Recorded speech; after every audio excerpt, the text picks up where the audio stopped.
రామలింగారెడ్డి రాజీనామా ఎపిసోడ్తో బెంగళూరు నగరాభివృద్ధి మంత్రిత్వ శాఖ ప్రాధాన్యం ఒక్కసారిగా తెలిసొచ్చింది. వాస్తవానికి బెంగళూరు నగరాభివృద్ధి అనేది కర్ణాటక రాష్ట్రానికి అది ఒక ప్రధాన ఆర్థిక వనరు.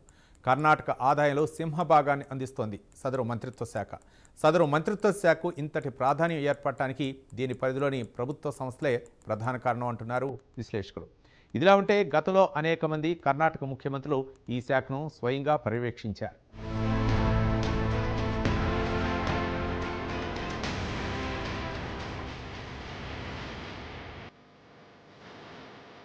కర్ణాటకలో కొత్తగా ఏర్పడిన డీకే శివకుమార్ ప్రభుత్వంలో బెంగళూరు నగరాభివృద్ధి శాఖ కేటాయింపుపై అసంతృప్తి చెలరేగిన విషయం తెలిసిందే. ఆ శాఖ ఇవ్వలేదన్న కారణంతో మంత్రి రామలింగారెడ్డి తన పదవికి రాజీనామా చేశారు. చివరకు రామలింగారెడ్డిని ముఖ్యమంత్రి డీకే శివకుమార్ సముదాయించినట్లు వార్తలొచ్చాయి. అయితే దీనిపై రామలింగారెడ్డి నుంచి ఎటువంటి ప్రకటన రాలేదు.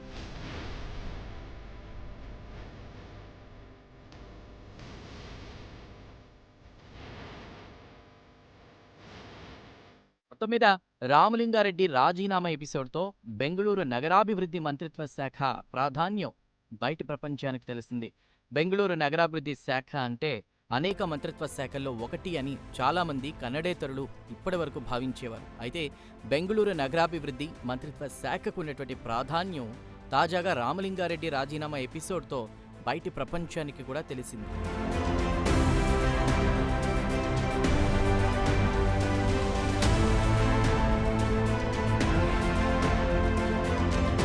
చాలా మందికి బెంగళూరు కేవలం ఒక నగరం మాత్రమే అనే అభిప్రాయం ఉంది. అయితే అది సరికాదంటున్నారు నిపుణులు. వాస్తవానికి బెంగళూరు నగరాభివృద్ధి అనేది కర్ణాటక రాష్ట్రానికే ఒక ప్రధాన ఆర్థిక వనరు. కర్ణాటక ఆదాయంలో సింహభాగాన్ని అందిస్తోంది సదరు మంత్రిత్వ శాఖ. అంతేకాదు ప్రతి ఏడాది వేలాది కోట్ల మేర ప్రభుత్వ, ప్రైవేటు పెట్టుబడులను ఆకర్షిస్తోంది.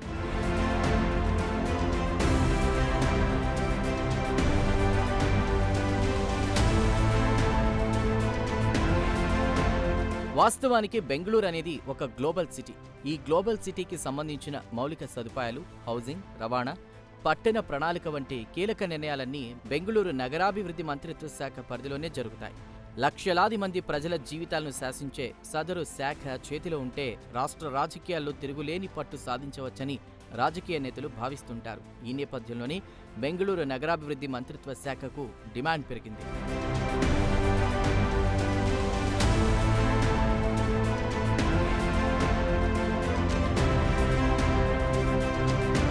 అంతేకాదు సదరు మంత్రిత్వ శాఖకు ఇంతటి ప్రాధాన్యం ఏర్పడడానికి దీని పరిధిలోని ప్రభుత్వ సంస్థలే ప్రధాన కారణం. Bengaluru development authority, greater Bengaluru authority, metro rail corporation, Jalamandali వంటి కీలక సంస్థలన్నీ ఈ మంత్రిత్వ శాఖ కిందే పనిచేస్తాయి. నగరంలో అత్యంత విలువైన వనరుగా భావించే భూముల సేకరణ, లేఅవుట్ అనుమతులు, నమ్మ మెట్రో విస్తరణ, రోడ్డు ప్రాజెక్టుల వంటి భారీ బడ్జెట్ పనులన్నీ నేరుగా ఈ శాఖ పర్యవేక్షణలోనే సాగుతాయి.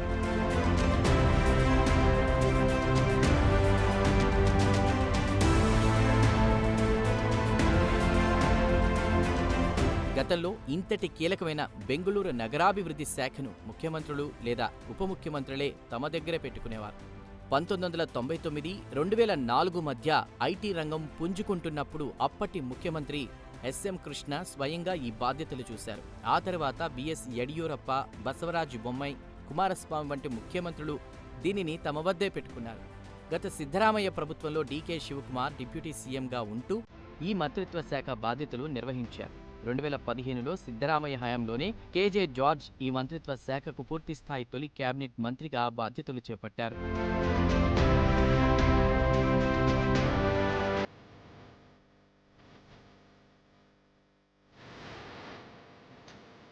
మరోవైపు బెంగళూరు నగర పరిధిలోనే ఏకంగా 28 అసెంబ్లీ నియోజకవర్గాలున్నాయి.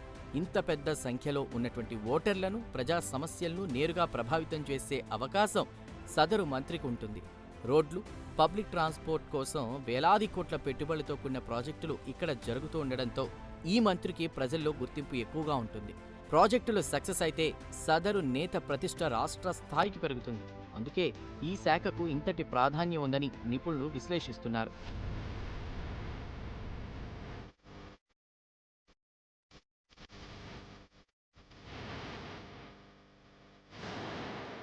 ఏమైనా బెంగళూరు నగరాభివృద్ధి శాఖకు ఉన్నటువంటి ప్రాధాన్యం అంతా ఇంతా కాదు.